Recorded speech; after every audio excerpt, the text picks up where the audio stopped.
இறை இயேசுவில் பிரியமானவர்களே, தூய ஆவியானவருக்கு அர்ப்பணிக்கப்பட்ட இவ்வாண்டிலே கரிட்டாஸ் வாழ்வுதய சமூகப்பணி நிலையத்தின் சார்பாக பரிசுத்த ஆவியின் கனிகளில் ஒன்றான விசுவாசம் குறித்து உங்களோடு பகிர்வதில் மகிழ்ச்சி அடைகின்றோம். இயேசு கிறிஸ்து தந்தையின் திருவுளத்திற்கு இறுதி வரை விசுவாசமாக இருந்ததாலேயே மரணத்தை வென்று வெற்றி வீரராக உயிர்த்தெழுந்தார். சிலுவைச் சாவிலும் அவர் காட்டிய அந்த உறுதி, கடவுளின் வாக்குறுதி ஒருபோதும் பொய்க்காது என்பதை உலகுக்கு நிரூபித்தது.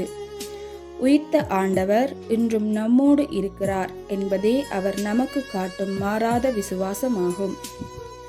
உலக முடிவு வரை எந்நாளும் நான் உங்களோடு இருக்கின்றேன் என்ற அவரது வாக்குறுதி நமது கத்தோலிக்க வாழ்வின் அசைக்க முடியாத விசுவாசமாக உள்ளது.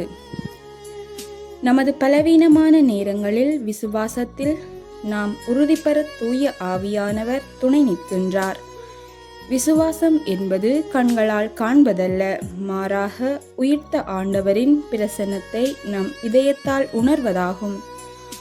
நாம் மேற்கொள்ளும் தவ முயற்சிகள் நம்மிடம் உள்ள அவ்விசுவாச எனும் திரையை அகற்றி கடவுளின் திட்டங்களை முழுமையாக நம்பும் மனப்பக்குவத்தை தர வேண்டும்.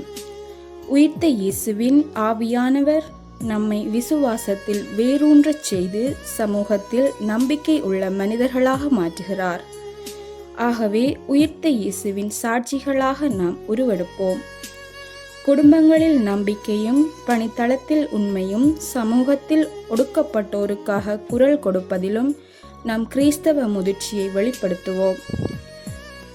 உயிர்த்த ஆண்டவர் நமக்கு தந்த மீட்பின் வாக்குறுதியில் விசுவாசமாக இருந்தது போல நாமும் இவ்வுலகில் இறை நம்பிக்கையின் தூதுவர்களாக பயணிப்போம்.